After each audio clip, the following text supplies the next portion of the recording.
Hey everyone, I'm Jason Gillette and I have this 2025 Lincoln Navigator in front of me, and I just want to make you a quick video on where to find your block heater.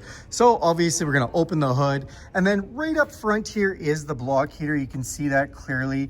It's tied up nicely for you. You just take this end off and you can plug in an extension cord. If you don't see that block heater there, this is probably the reason. If we come around the inside of this vehicle, I have the option sheet taken out. You're going to want to look on the option sheet to make sure that it says block heater on there. Engine block heater.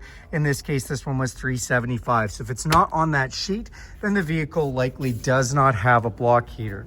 If you want to know what the block heater does, it's very simple. It plugs into the block and it's a heater. Yes, well, what does that mean? That means it's going to heat everything up, because when the vehicle is very cold, the oil is very thick.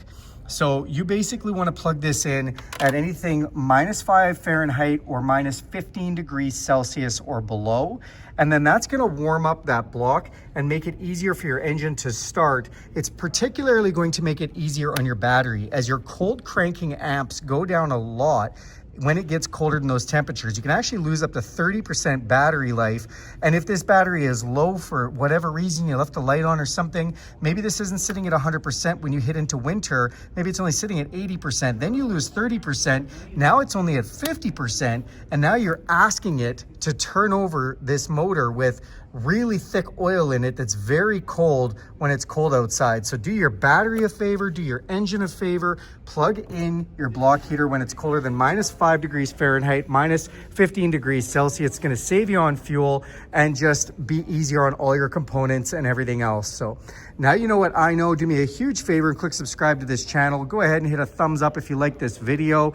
If you want to see more content like this, go ahead and hit that bell icon. You'll be notified every time I make a video. And if you have any questions or anything, throw those in the comment section. I'll get to those right away for you guys. Thanks a lot for watching this content, and have a great day.